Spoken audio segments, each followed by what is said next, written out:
What's up, everybody? It's Mike Watson, and I am your host on this show that we call Chat and Draw every Wednesday at 8 o'clock. My co-host will not be here tonight. She is helping a friend out that is sick, being the awesomely nice and caring person that she is. She's taking care of them today, getting them that chicken noodle soup and that OJ and the medication and making sure they're all good. And we will persevere and move forward with Holiday tonight. She will be in our thoughts. And I hope her friend feels better. Because he's got a real one behind. All right, so y'all know that my name is Mike Watson. You also know I go by the moniker of Most Epic. That's the most enthusiastic person in comics, and I am here with the FSK Freestyle Comics updates. I like anagrams for some reason, but all the Kickstarters, Vigilance, Green Zone, and EverQuest 1, 2, or 3 have been shipped. If you have filled out your survey, it has been shipped. Now, from the EverQuest Kickstarter, there's still a couple more commissions that are still in play, that are still being done, and then those are going to be sent out. But we have launched our brand new Kickstarter, 5-star, number 1 and 2. Kevin Terry is his life, his past is catching up with him, and he has to deal with his life as this new superhero. Can he handle it? Our goal is $2,600. We're at $1,299 with 57 backers and 13 days to go. That is at fskgo.com. Please go over there, make a pledge, make a stream, go make it happen. We made some changes on our Kickstarter. We switched some things around, and while we are still getting our Kickstarters out within a decent time frame, I want to get them out faster. I would like to be able to get them out within the next month of getting you guys your stuff and things like that. So all this stuff, which will be a process that happens over time as we make changes, see what works, and try new things or whatever to try to make that happen.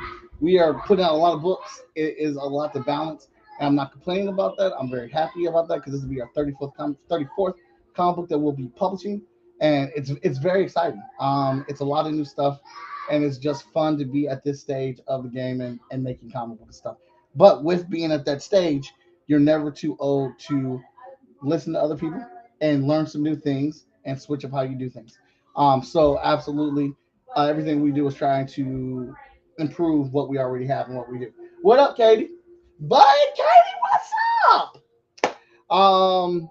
5 stars happening right now. Green Zone happens December 1st, but we're also doing FSK Day on Black Friday. And now you're like, Mike, you already had FSK Day. Matter of fact, you called it FSCon. Yes, FSK Day and FSCon are two different things now. All right. We retired the FSK Day name because FSK Day is one day. FSCon is a weekend of freestyle comic book convention fun. FSK Day, think of us like your Amazon Prime Day for freestyle comics. We will have new books. We're dropping a brand new book on that day. The cool thing about FSK Day is you're going to be in the FSK Fulfillment Center with me. I'm going to be ordering your stuff and shipping and packing your stuff that mother freaking day. We're dropping a brand new book, Zero Vent number 1. So I'm going to be online doing the thing I do. Hey, everybody, what's up? I'm Mike Watson. That's an imitation of my voice of me being online. I'm Mike Watson, and I make comics. Yay! I'm like, hey, who wants to order some stuff? Go to FSK Now. Okay, I can't do that anymore. Go to fsknow.com.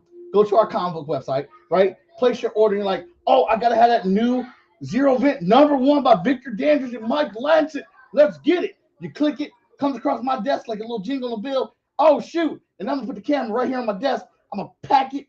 I'm going to tape it. I'm going to ship it. That day is going out. That's what FSK Day is all about. Everyone got some new merch up there. Everyone got some other stuff. Look, this is going to be great. Just join us. You know, do the Kickstarter for 5-star. FSK Day on Black Friday. And Green Zone on December 1st. And you got all your holiday gifts taken care of. That's what I'm saying. Woo. I'm winded from that display. I'm out of shape, y'all. I'm out of shape. And old. But I'm never too old to chat and draw, which is what we're about to be doing. And we're about to bring up our favorite guest, the Unlikely Hero Studios team. You might as well just call them a sister company. They're a sister company for Freestyle Comics. We're sister and brothers. That's how close we are. I talk to them every day. If Lori wants to come over and dismay that, she can, because she's cool. All right. So we're about to bring everybody up. Here's our guest, and we're going to be talking about their current Kickstarter, which I think has a couple days left right now. Here comes a new challenger. Chill. I think it's time for me to save the day.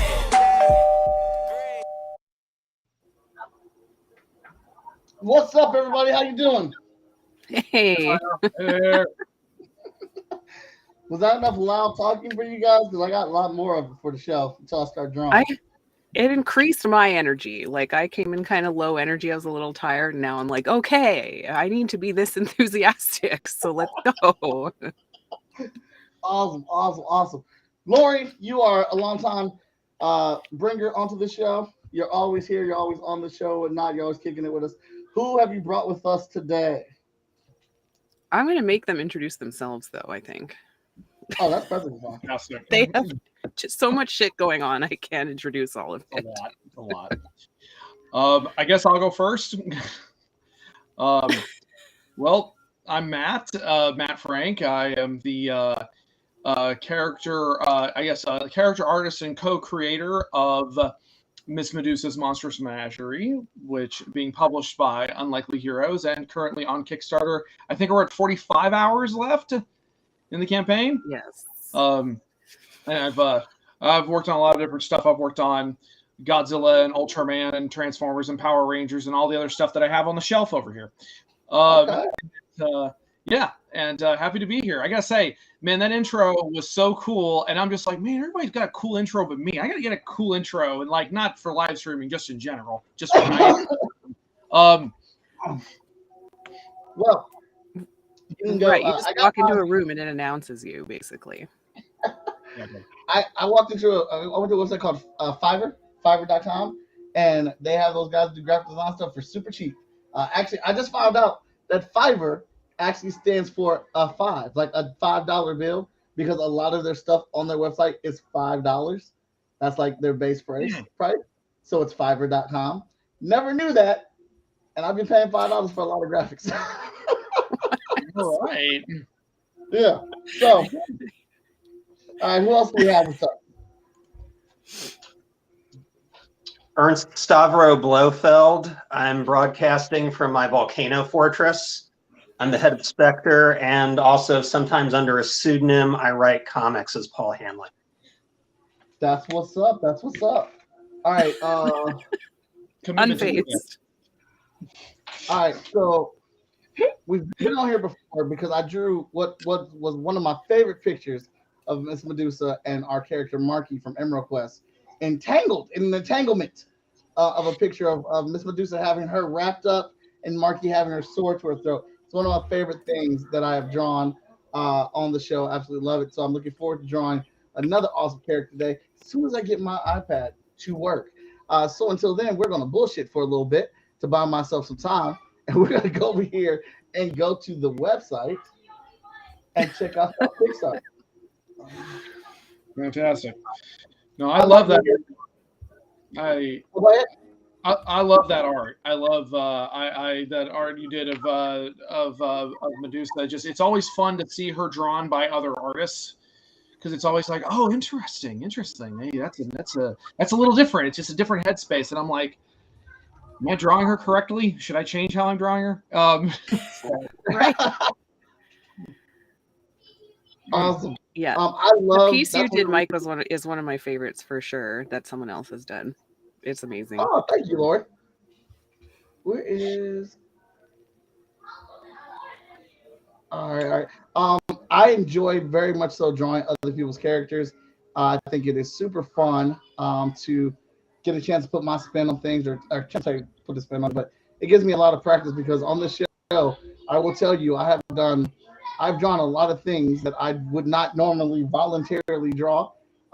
Lori and Unlikely Heroes Studios was always my go-to on the show.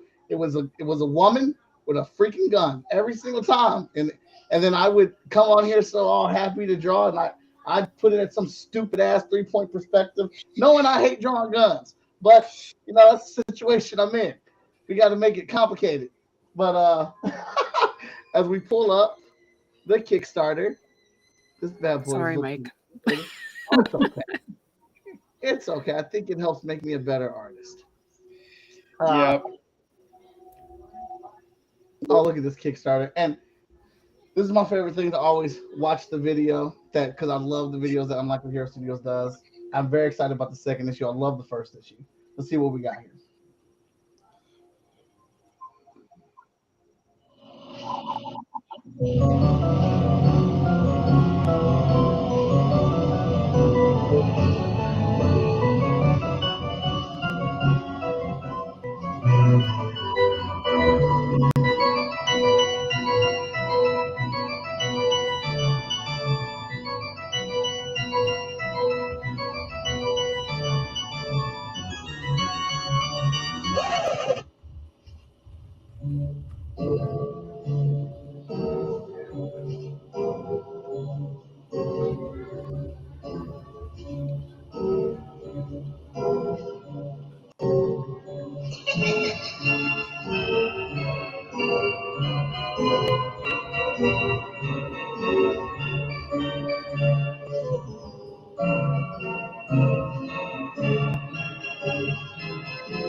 I absolutely love y'all's videos so much.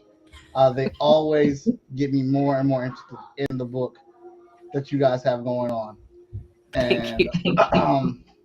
and that just officially made me decide. Gary, let Eric know he's going to do the trailer for Zero Event. I'll let him know. Yeah. Fantastic. That's happening. I have all the arts done, so I'll just be handing that over to him, make a trailer. All right, what are some of the cool things we have on this Kickstarter? So aside from the regular cover, we have the Sideshow edition, which has a different cover, and then the inside contains nudity. The Yeah. regular edition, Oh, the stop. nudity is censored. Stop. Did you say nakedness? We got nakedness in Yes. this? Oh, you guys have one of those cheesecake covers? No. No cheesecake covers. No.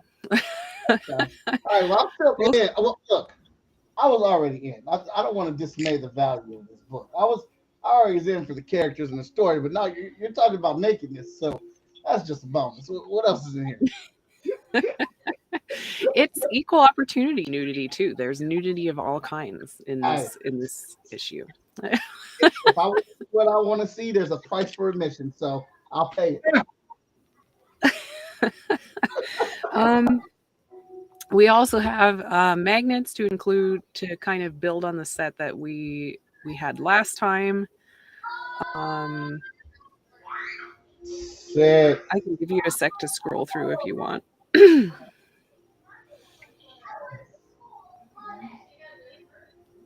Whoa, that's kind of a cool transition. Yeah, there it goes.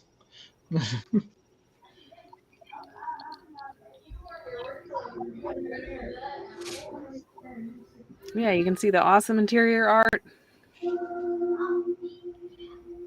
That's the Sideshow edition cover. See, so it's not cheesecake, but there is nudity on the inside of it. Yeah. Hey, I'm here for it. Very clever coverage up. Oh, see, this is why you have to be creative with it. Now, if this was any other studio doing this, they just would have put a black bar or blurred it or something. They creatively put this, whatever the hell this thing is, over it to cover up the new parts. Like he's telling the story right now. I think that is awesome. Like he's telling, like he probably is, but I get the feeling he's talking about what's happening in these images. And cleverly, his thumb is covering up the butt, which is one of those dual meanings there. Don't think I didn't catch on to that, you guys. Guys, you're having a naughty good time here. That's Paul. Paul gets full credit for this. Yeah. Clever. Yeah, that. And then Sarah put this together for you guys, right? Graphically. Ah, she's fantastic. This is something I should probably mention real quick. We're running because it's going to be over soon. We're running a huge cross promo between us, Heirs of Isildur, Reign of the Bastard Queen, and Charlie Stickney's The Game. If you back all 4 campaigns at a physical tier, you get this art piece as a metal print for free.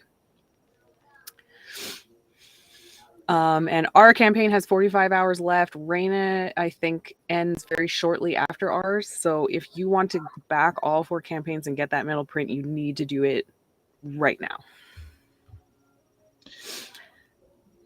Yeah, again, yeah. Beautiful. It has such a beautiful style to it, and it's seeing Medusa drawn by a different artist, which I'm just like, Laurie, can you put one of those in? You put one of those in my box, please. Just set one aside for me. I just, Yes. Thank you.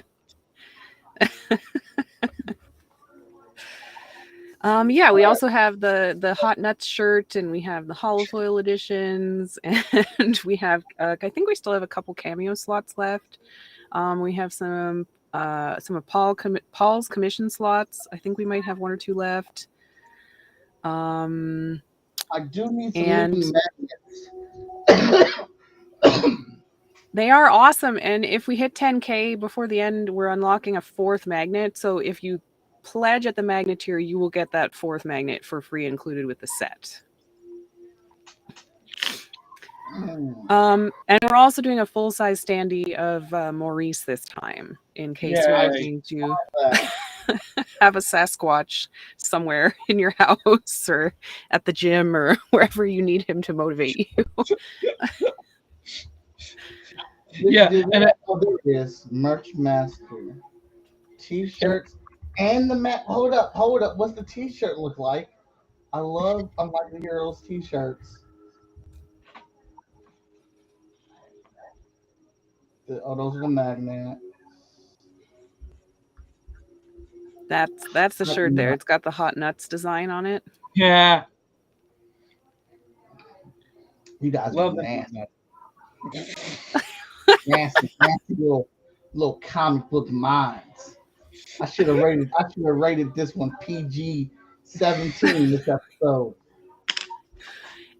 They're just nuts. She's selling nuts at the show, Mike. Oh yeah. They're just nuts they just happen to be hot. Don't forget the full meaning on that one too. It's not weird. You're weird. Being weird. You're weird about it. You're making it weird, not us. Put the hot nuts in their mouth. Like, you don't have to do that. You absolutely don't. It's a choice. It's a choice. I'm about to go ahead and make my pledge. I was waiting for the show to go ahead and back it so I can do it. So I can inspire everyone else to pledge right now. Because I'm doing it. Watch. Thank you, Mike. I want my confetti fireworks, damn it. Awesome. Oh, there it goes. Wait. There it goes. Woo! Woo, look at the confetti. Look at the confetti, people. Now look, I am not just a shit talker. I am absolutely all about this project and making it happen, helping bring it to life. There is my backing. Let's remove that. Now I got the iPad working. We can start this drawing. Let's see here. Share the screen. So give us the update on this second issue. What can we expect? What are we looking forward to here? I suppose you can do it if you want. I suppose for this issue, without giving too much away with the first issue, there is. There's Paul. There is there are escalations, if you will. Things happen. Characters grow and change and learn. I think, as indicated by the video on the Kickstarter, don't cross the Fae. Like, just we without giving too much away, we get to see what happens when American citizens who are so certain of their place in the world think they can talk smack to Faye. Not the American citizens. They're like, oh, we're Americans. You know, we can do whatever we want. Ain't no little goblin critters ain't gonna be sending us to the moon. Well, they won't send you to the moon, but they'll do something to you. I love that impersonation of an American you just did. I think That's my America, but that's my America. That's my my old fame is going up chew. You know what I'm saying? Anyway, okay, I'm done with that. Putting that in the box. Will not be busting that out again. I have no response. Paul, did you want? Awesome. If you're functional, did you want to talk a bit about issue 2?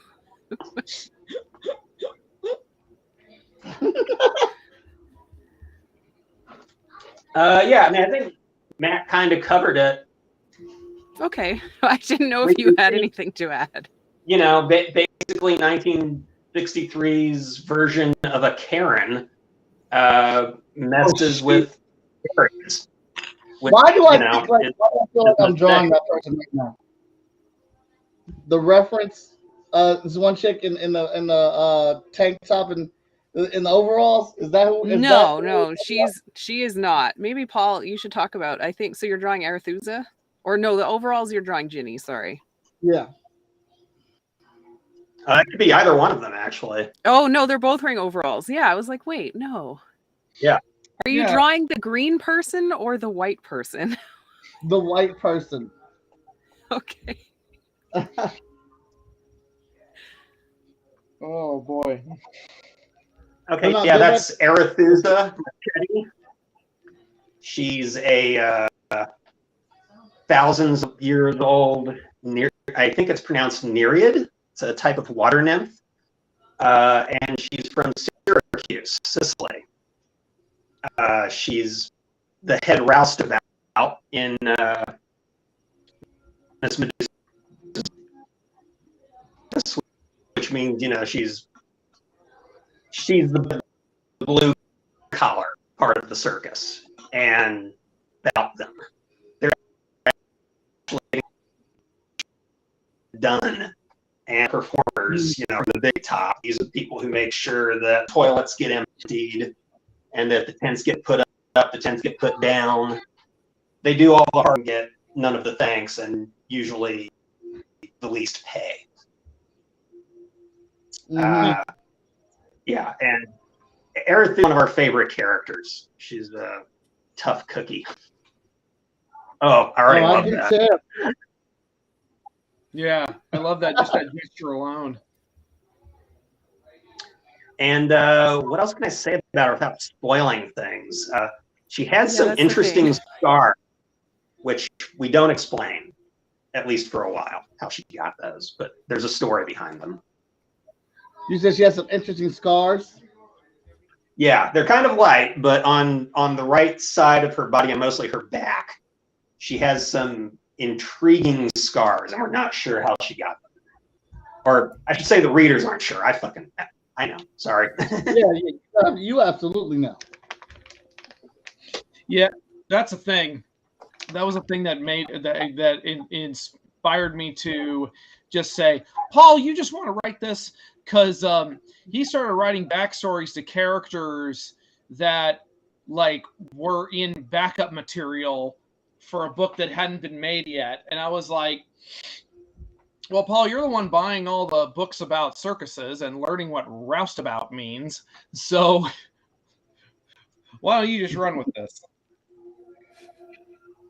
Yeah. Well, look, I heard there was just an unsaid rule that once you learn about what roustabouts is, you have to do it. Once you've figured out what it is, you have to go all the way. So, I mean, he's just following the rules of comic book making. Obviously. Right. I think I missed that one. But, yeah. It's also Roustabout is the name of a mind-bogglingly terrible Elvis Presley movie from, I think, 1963. I think it's, or 64 maybe. But it has to be, if you ever want to watch an Elvis movie and laugh a lot, watch that one. That one. Yeah. I had no idea that Elvis, first of all, had so many movies and how ridiculous and insane they were. And like, I have to plan some kind of marathon of them now because Paul kept telling us as he was watching them, like, what? There's a movie where he karate chops a cheetah. Oh my God. It's the greatest thing. Like, Fantastic. Sounds like no you would've been one, great. no one told him or whoever was making these films, like, no. They were just like, yeah, sure. You want a karate chop? Yeah, okay. You want to be a scientist? Yep. You want to be a scientist. He's Elvis Presley. You don't Well, think yeah, so? the one where he's a chemical engineer is maybe the most ludicrous. That's the most absurd thing since Denise Richards was a seismologist in The World Is Not Enough. Oh yeah. Oh my gosh.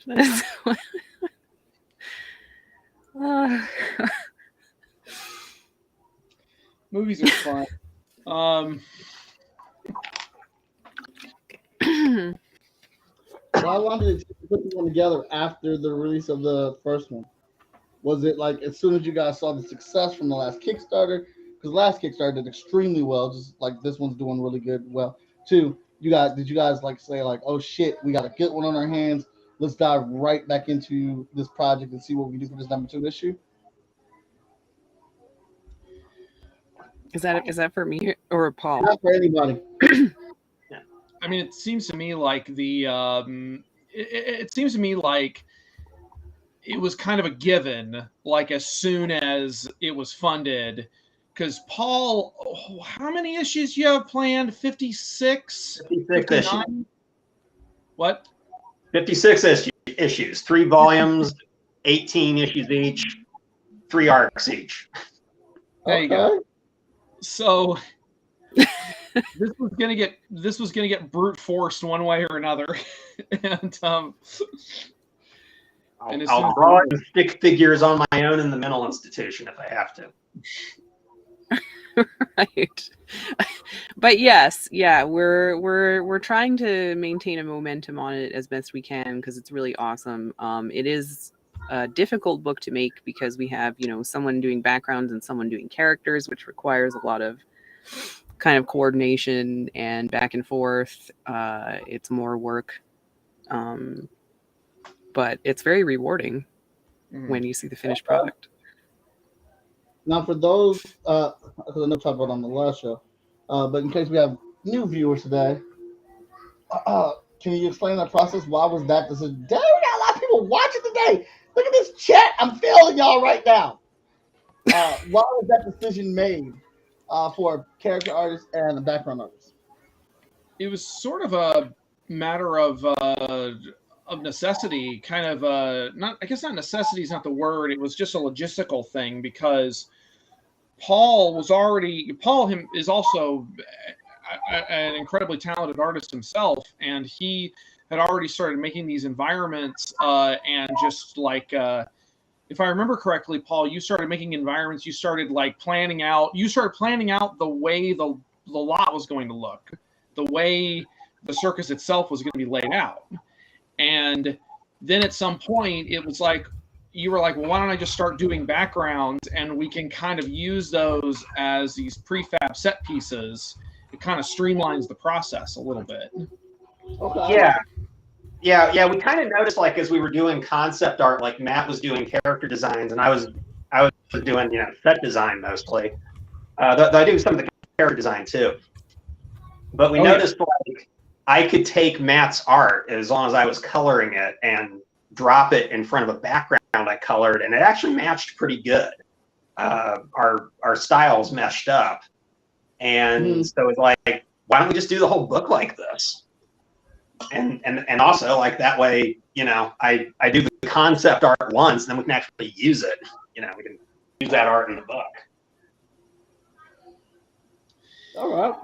I mean, it's definitely, and it kind of winds up like, it kind of almost winds up building jokes like into the script, because a lot of humor inherently comes from like, there's that fine line between reusing artwork for time saving and cost effectiveness, and using it and that also being part of the joke, like the inherent comedy of just a scene repeating, except one thing changes or one person's expression changes.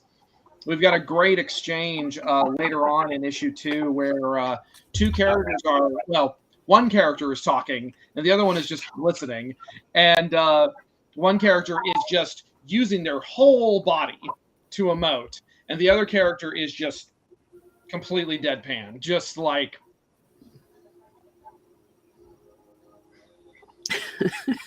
just sitting there, no expression. Except there's like a minor eye roll or like a little furrow of the brow, but yeah, it's two very different personality types, butting heads. Mm-hmm. I think what it allows us to do also is have much more detailed backgrounds than would typically be in a comic book. Our backgrounds are insane, and people should pay close attention to how much detail is in them, because there's Easter eggs in them too. Like, there's so much going on. There are things hidden in panels, especially in number 1. I called page 4 of issue number 1 Chekhov's gun show, because we're just walking down the midway and you're seeing booths and little characters far off in the distance who are going to be a big deal in issue 2 or 3 or 4 or even farther down the road. Yeah, that's awesome. I'm definitely going to be paying more attention to that. I want to get to some of these, see if I have any questions in the chat that I'm failing. My co-host would normally be doing this, but she's taking care of a sick friend tonight, and I've gotten very comfortable with her taking care of this part. Katie, I saw you. You said you got your package of comics in the mail. I'm very glad you did. Like Eric Foster, did you take it as a motherfucking threat? Because that's been my favorite comment since people have gotten their packages from us this week. Let me know in the comments. Hey, there's a Mayu right there. She said she's sorry she couldn't be here, but she is here in spirit. Who doesn't love women with guns? Of course, women with guns is awesome. Ordinary human person says, yay, Maurice. Andrew, what's up, man? Good to have you. Where's J-Man at? Is J-Man, are you one of the Facebook users? I'm getting worried. We're about 34 minutes in, and I haven't seen a comment from J-Man. Is the streak in danger? J-Man has watched every single episode of Chat and Draw Live. He is 225 episodes in. Wow. He must be one of the Facebook users. He's got to be one of the Facebook users. Yeah, I saw a comment like that. Yeah, that said J-Man. Yeah. J-Man, you got me worried, buddy. Don't see any questions. Just everybody saying, "What's up? This is looking good." Oh wait, what did Americans in the '60s talk like a character in Breakfast at Tiffany's? I know of Breakfast at Tiffany's. I don't remember it though. Yeah, but like down in the South, they wouldn't. Yeah, this is less Holly Go Lightly and more like in the heat of the night, something like that. Fantastic. All right. Yeah, J-Man says, hell no, I'm here. So he is a Facebook user. All right, cool, good.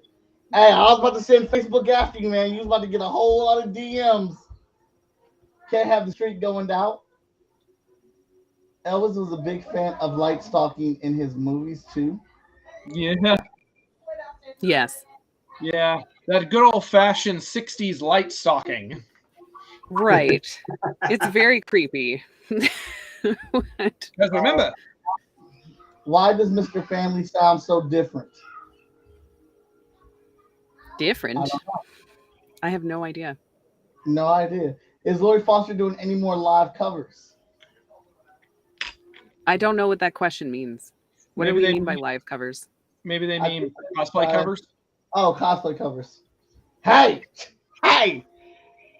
That last cosplay cover Miss Lori Foster did, I'm going to tell you right now, it was a motherfucking problem. Hey, it was off this world. It was super good. Thank you. And I also told her husband respectfully it was awesome. So don't be coming at me. There's only so many ways you can approach something when I'm naked. Like it's it's fine. Oh, Sarah's here. Okay, she's watching this on YouTube. Oh, I think someone said Matt Frank's audio is a little clippy. Let me see if I can fix that. Everyone sounds fine on my end, so maybe it's You just might a have already- restream issue. I know No, Paul's internet is up and down though, but yeah, I don't know. Hey, I'm gonna thank you guys again because I'm already loving this piece. Already. Yeah, it's looking fantastic. I love it. Can you tell us about this a little bit more about this character? Because I could be wrong, but I get kind of like the feels that just looking at her and what I'm drawing right now without what's his name from American Gangsters? Shoot. The guy with the top hat. He was the villain, the main villain, the Butcher. Oh, Bill the Butcher from Gangs of New York. Gangs of New York. I'm getting the Butcher vibes from her. That's an interesting comparison. I'll say she's a bit of a different kind of vibe because she's got kind of like a touch of the Sicilian gangster thing going on. Like if I was going to compare her to a mob movie, the Sicilian bodyguards Michael Corleone has in the first Godfather movie, she'd fit in with those guys. Okay. But I could see her throwing down with Bill the Butcher if she blew through, the five corners spot of New York in the 1850s. Yeah, I just feel 100%. like I feel like she does her job, she does her work, but like just don't cross her. The moment you cross her, you're in the shit. Yeah. Also, like just on like kind of like a basic level, she's in control of all the water for the circus. Like that's her specific job, aside from all her administrative duties. She makes sure you get water. It's pretty, like, you're gonna miss it if you get on her bad side. Yeah, you don't want to fuck with the person giving you water. That's not. Yeah.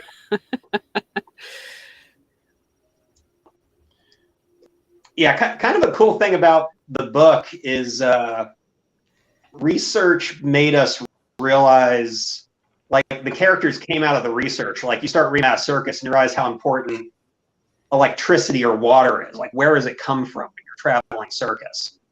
And, characters came from that. You're like, oh, we need someone in charge of water. Well, who's that going to be if you have a bunch of mythological creatures? It's like, well, it'd be a water nymph, probably. Yeah, it'd be something connected to that. And I just started looking through various water nymphs in mythology, and Arethusa popped up, and she had an interesting backstory, and no one's really ever done anything with it in pop culture, as far as I know, except for one very goofy Hercules movie in the 60s, which was a completely different take. Of course. Like hilariously different. But she has an interesting background that basically, this isn't spoiling anything. It's a thousands of year old myth. She had kind of a stalker problem. Once upon a time, a deity was kind of chasing her around, and in the original myth, she turned into water. She turned into a spring in Syracuse rather than put up with his shit. But it's a myth from thousands of years ago. So she's not going to take a baseball bat and break his kneecaps. Her option back then was running, but she pops up again in other myths a few times as someone who kind of looks out for other women in trouble. And so I thought that'd be interesting. Like, okay, that's who she was 2,000, 3,000 years ago. Who is she by 1960? What did 2,000 years of experience from there make? Yeah. Okay. It'd make a pissed off person. She has a really low tolerance for anybody's bullshit. Yeah. Right. Absolutely. Yeah. And there's something a bit Steve McQueen about her. Like, she doesn't make sarcastic comebacks, you know. She's just kind of quiet and listens to people's bullshit and then goes away, you know. If you get her mad enough to like get even with you, you're really in trouble. Mm-hmm. Yeah, I'm already thinking of some of the moments that we're going to get with her later that are going to be really fun, and just like, but she is so monotone and deadpan, so with a lot of stuff. So yeah, no, I'm loving how this art's coming out. Yeah, this is one of my favorite pictures I've ever seen of her. Oh, I love it. You really got her Clint Eastwood squint down. Yeah. Yes. I just really feel like she like how you guys are describing. She's a no nonsense type of fucking person. Yeah. And I just feel like this, like right at this moment, this was it. This was the straw that broke it. She gave the person plenty of chances, but now you've gone too far, and it's time to fuck you up. She has so hopefully we'll get to issue 7 eventually, which is all her, you know, that's she's the star of that issue. Mm-hmm. And we get to see a whole day from her perspective. And, you know, someone might get on her case in that day and regret it. Mm-hmm. So how far have you guys gotten this written up to so far? I've written up through issue. Yeah, I mean, I've plotted, like seriously, it's plotted up through 56 issues, just because we gotta know where we're going. But I've written scripts up through issue 4, and I'll, you know, probably do another draft before we publish it. But yeah. Okay. Yeah, So I used to. Oh, go ahead. Oh no, all I was saying is that Paul used to live, well, a lot closer, and I used to, when we were first planning the comic, I used to go over to his place, and he would functionally do dramatic readings of like the outlines for me, and especially emphasize the really key moments, and those are the ones that stand out in my head, like these really big moments that he really ramps up the drama of it. So those are some fun times. And then we'd go watch something like Roustabout, and I'd just be like, "Yep." Yeah, Roustabout or Carney or Sheep Freak. There's a lot of Sheep Freak's hilarious. There's a lot of strange circus movies and carnival movies out there. Oh, that's awesome, man. It's like, so having the book plotted 56 issues ahead of time, like we have our book, we have one of our main titles plotted up that far, and but just recently, because we have to know where we're going, like you said, I had to hire the writer for the 24th and 25th issue of Hot Shot to actually start writing that, and he wrote the 24th issue, and I have it sitting in my Google Drive right now, and I've read it 3 times. I'm like, I want to draw this shit now, but I'm only going to issue 12. So it's like, fantastic. How do you have how do you control yourself? How do you have the patience to keep it in the goodie bag until it's ready? Even though I haven't written the script for it yet, issue 14 of this, when we get it, I thought it was going to be issue 13, but we're going to need an extra issue for Arc 2. Arc 3 is going to be 5 issues. The first issue of Arc 3, I can't wait for people to read that one. Mm-hmm. Yeah, if my memory serves correctly, it's gonna be a doozy. Yeah, and that has maybe my favorite Arethusa moment, by the way. And I think Matt knows what I'm talking about.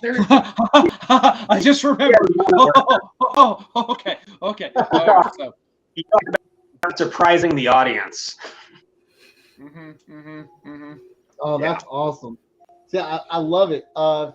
because now I feel like that's kind of pressure and on me as a creator. Now that we have this issue, it's written, so now I have to do everything that we've got planned that leads up to it. And then I think it's also fun of how can I make some of these moments that we already have laid out count. Is that the same feeling for you as a writer? There's definitely pressure. I feel like where there's parts of this I wrote a couple years ago now, and like I'm coloring a page. It's like, oh, we're finally up to this scene. There's a little chase scene, which I don't want to say too much about because it's kind of spoilery. But there's a chase scene, and I'm finally like working. It's like, wow, here we are, and it looks pretty good actually. We did a good job. It's come to life. Yeah. Yeah. That's awesome. I mean, that's always the trick, isn't it? Is having that patience, and also just being able to stick with it as well. Yeah. Have just somebody like me who's got ADHD. It's really hard to like stay interested in stuff, especially trying to finish stuff. So that's what meds are for. But I'm just mesmerized by the line work here. Yeah. Mm. Oh, it was funny because when I heard there was going to be drawing, I was just like, well, I guess I'm going to draw while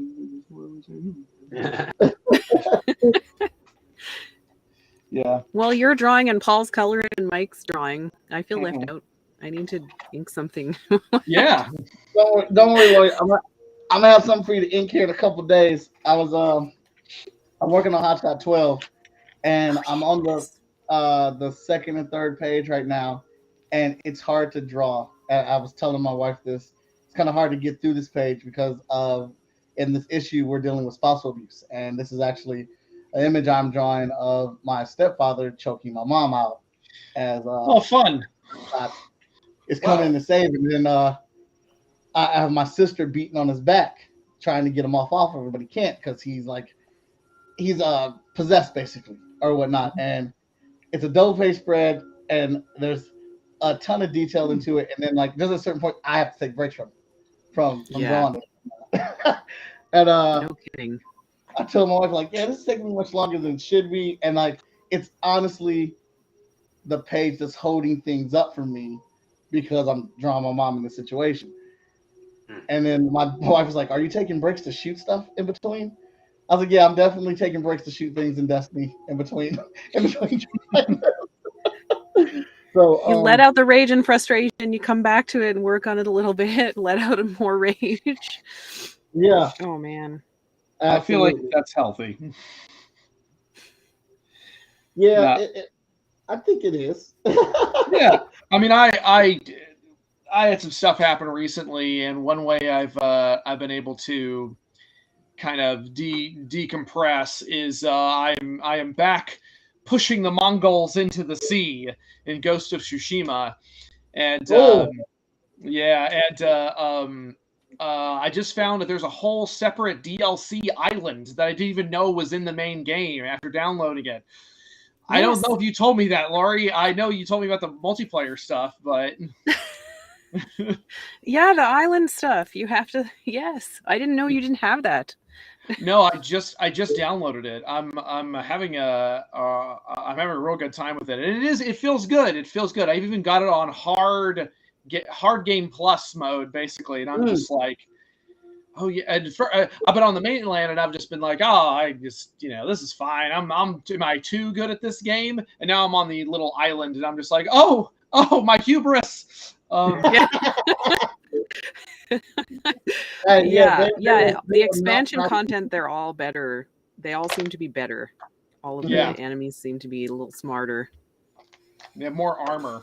Like it wasn't until I was researching. I was researching Mongolian, basically the Horde. I was researching the armies of the Khan for a Godzilla comic I did like back in 2016. And actually, Paul lent me some research materials for that, and I was like, "Oh my God, the Mongolians, they come hard. Like they've got crazy armor and weapons, and no wonder they almost conquered the world. They were, I mean, at the time they were sending letters to the Vatican, being like, "Hey, we're coming for you guys. So just you might just want to surrender now, just make things easier because we're going to be tired." Um, the Golden Horde, that's what it was. The Golden Horde is the army. Oh man. Yeah. God. Yeah, that's a crazy good game. I absolutely love that. The one thing I missed about that I wanted more from that game. Have you played The Last of Us? Last of Us 2? I played the first Last of Us. All right. Well, I don't think they it's that much different except for the story. The graphics on both of these games are phenomenal. Super realistic graphics, amazing stuff. But The Last of Us did one thing better than Ghost did. It was the camera angles in which they chose for the cinema scenes. And because obviously because they're still using the same graphics for the cinemas, I mean it's the actual gameplay. You would get lost in the cinema, and you would really be able to capture you would really be able to see the characters' facial expressions and emotions.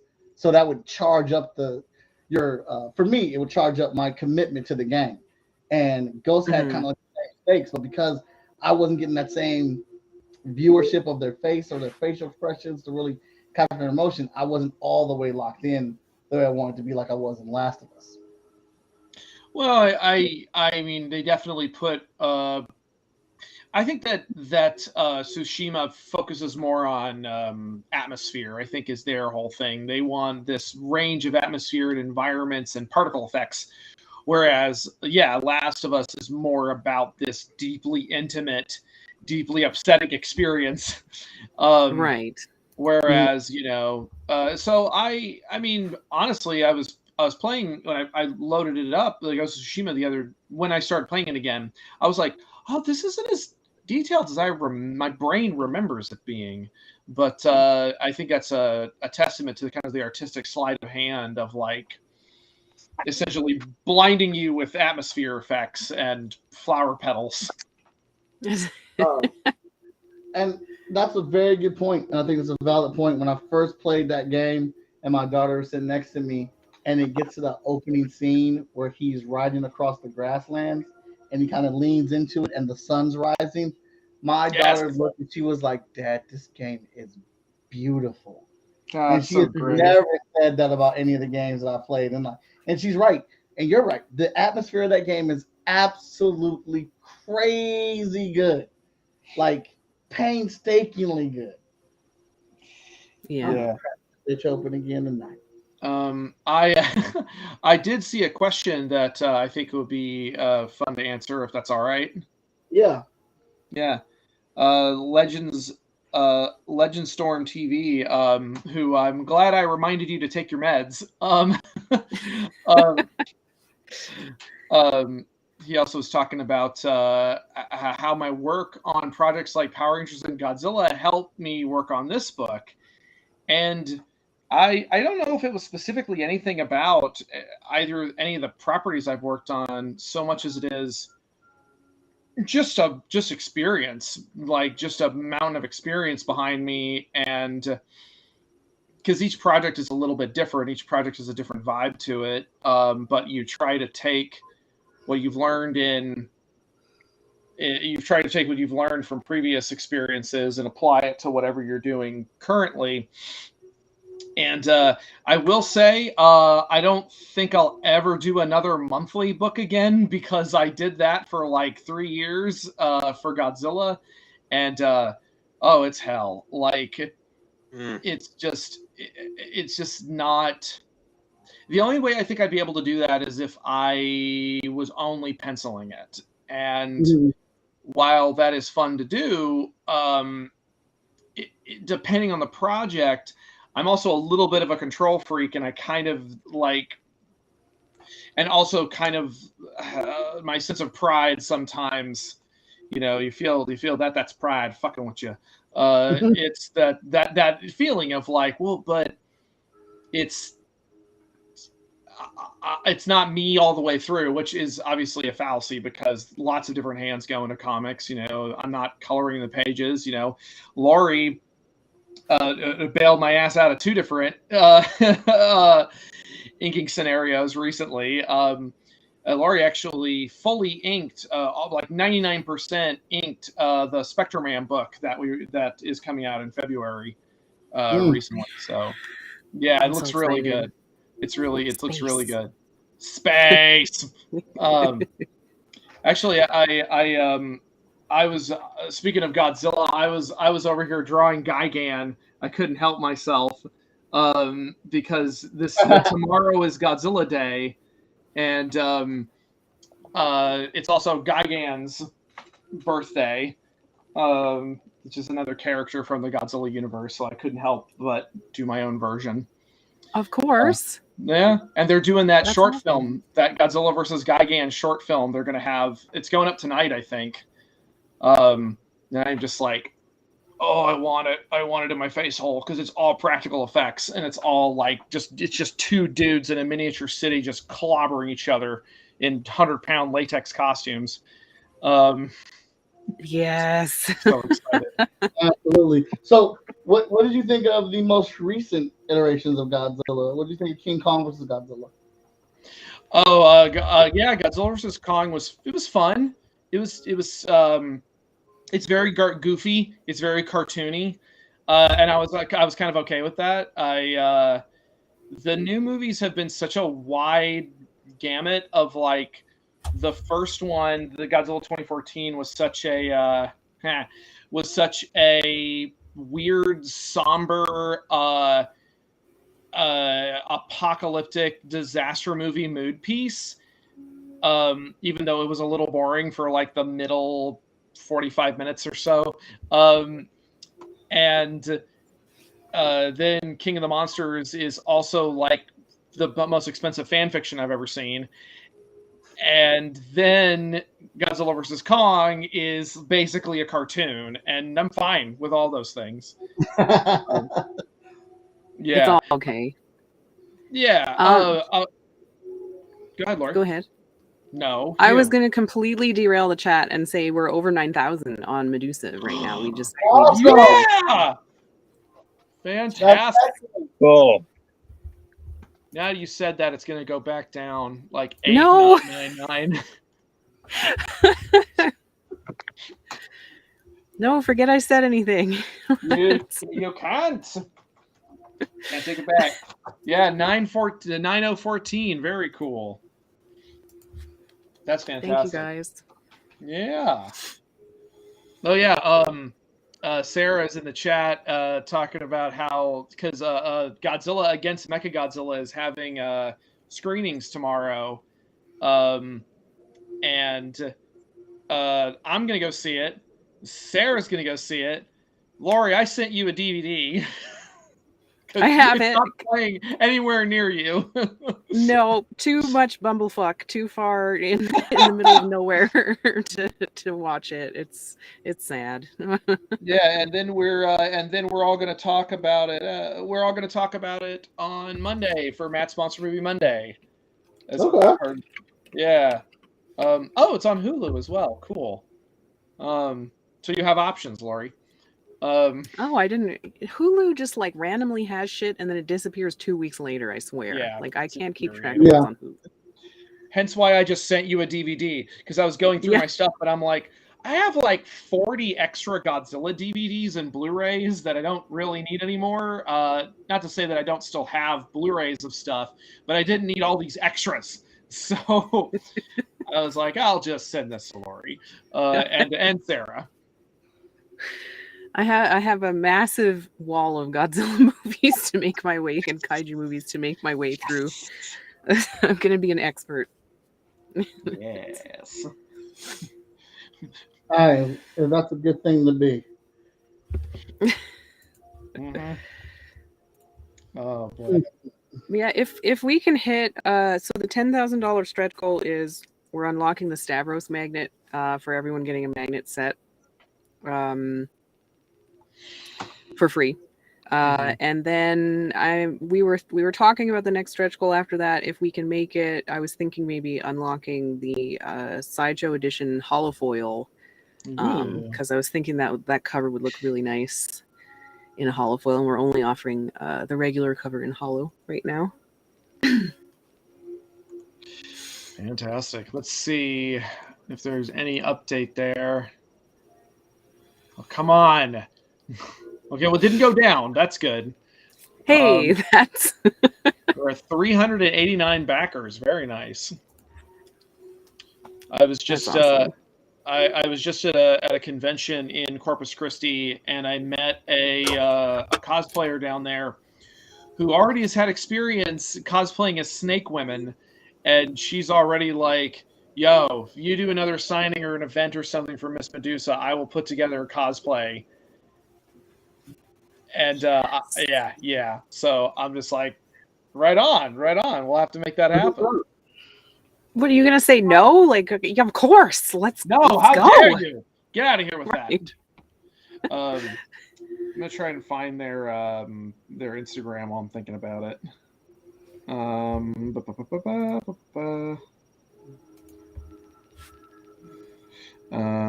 Where the hell? Where'd they go? Is that yes, Dolly Lace on Instagram, and they did a female Bowser before everybody was all up in Bowsette. Like, she beat everyone to the punch there, and of course people were like, oh, anyway, it doesn't matter. Deep She's internet awesome. Nintendo. Yeah, it's fantastic. Really fun. Oh yeah, it's really gratifying. Katie commented that she got all the physical editions, or wants to get the physical editions, and because people like having physical comics. Yeah, it's fun to have like a pile of comics. I have a pile of comics that is too big at this point. Yeah. Oh, no. This is my current to read pile.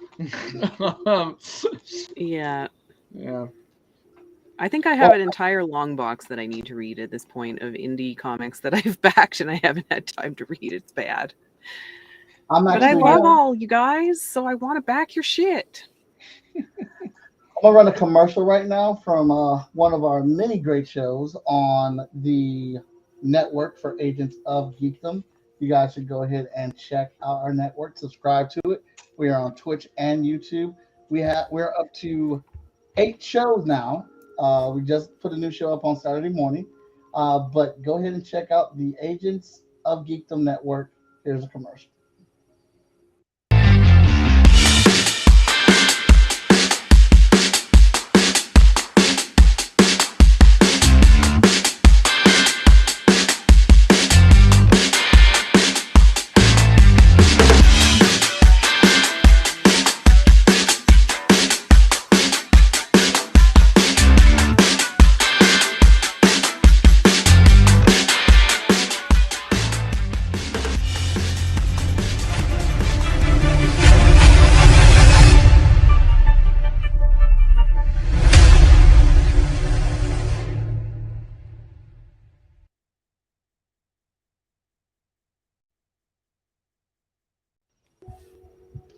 Yes. A channel for all geeks.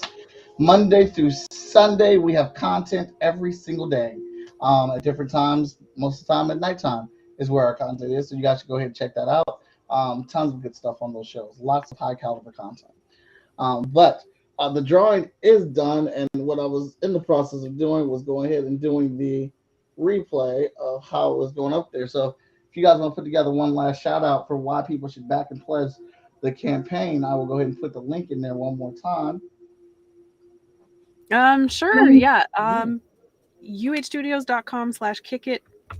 If you can't find the link, we have 44 hours left in Miss Medusa's Monstrous Menagerie. If you want just a crazy, funny, scary, weird book about a 1960s carnival run by mythical creatures. Back it. Get some cool shit. Yeah, I couldn't have said it better. Just we really appreciate the support we've gotten, because indie comics just like occupy such a weird, cool space, and it's really, really great to be able to do stuff like this. And you do it through Kickstarter, which means everybody gets paid, which doesn't always happen in comics, or as many people as you can get paid, because otherwise you'd be going to a publisher with a completed book, and maybe you'll get paid. It depends, probably not. So it's nice to have the support. Wow, we're up to 9,254. Nice. Oh wow. Oh, someone must have gotten a cameo tier. There we go. All right, looks like I'm glad I could lead by example and pledge, and then all the rest of you pledge right behind me. I think that's great. You make the show look wonderful. We appreciate your service. Y'all got 390 backers. We got 44 hours. Look, guys, let's get that up to 400 backers. Let's hit this $10,000 mark. Let's quit playing. As for me, I have 3 rules. And they're pretty easy. They're not really spicy rules, but there's some Kickstarter rules I like to live by. If you have money and you love comic books, be sure to pledge this campaign. It's that simple. Go on here, find something you want to back. They have, unlike Hero Studios, puts out some of the coolest swags in comic books right now. I'm telling you right now. I tell you that as an owner of Freestyle Comics. We're trying to catch up. So they have tons of cool stuff on here. They have all the things you want. I think at one point they had socks. Damn it, they had socks. All right. So take your time, go through the campaign, check it out, find a reward level that works for you. If you're tight on funds, you don't have a lot of money, but you want to help, $1 helps. $1 helps, and dollars stack up. You will never get creators like us who are making these books turn away $1. We appreciate any support that you want to give us. And finally, if you don't have any money, but you want to have support, then just share the campaign. All 3 of those rules come with the share the campaign rule. But for this one, I really mean it. Share it out. Put it in your networks. Nobody knows about this book unless we spread the word. And you may not be a fan of this book, but one of your friends or one of your family members, this may be the book that they have been waiting for to get them into things. So let's help them find that book. Let's help them find this resource and become comic book fans, or add to their comic book collection. I would like to thank our guests for coming on to the show. Thank everybody in the chat for hanging out with us. Y'all had the chat super, super active, and I'm sorry that I failed you today, but I need to get that drawing done. And I've been at work for over 16 hours, so I was trying to get finished. I'm sorry, guys. Get some sleep, man. Get some rest. Send Mike hugs, please. Everybody just send virtual hugs. The drawing looked fantastic. I loved how you drew, so thank you very much for that. Yeah, that is no problem. Thank you so much. I will be sending it to Lori. It is y'all's illustration to do whatever you guys want with it. Normally, Unlikely does something pretty cool with that drawing, and they add it to the package or whatnot. So like I said, it's yours. So it was a pleasure drawing it. I absolutely love drawing those characters. They're completely different, and it's just fun. It's challenging and it's fun. So, all right, guys, gals, thanks for tuning in. Tomorrow night we got the Moana Nui podcast show on here. They'll be doing 2 shows tomorrow night. Friday night we have 5-Star Fridays, so go ahead and check them out at 6. Moana Nui at 7:30. 5-Star Fridays at 6. Saturday, my new show, Talking Most Epic Talks, comes on Saturday at 9 a.m. and then immediately followed by Four Tales Podcast at 10. And then Sunday night, we have the Geeks Console. I don't know what game we're playing. I think we're playing Call of Duty because you get access to the campaign. So I think that's what we're playing. I don't know. But those are 4 great shows that you can check out for the rest of the week, and subscribe to our Twitch and YouTube channel. Thanks so much for hanging out with us. You guys are very much so appreciated. You're a great crowd. Oh, we're out of here.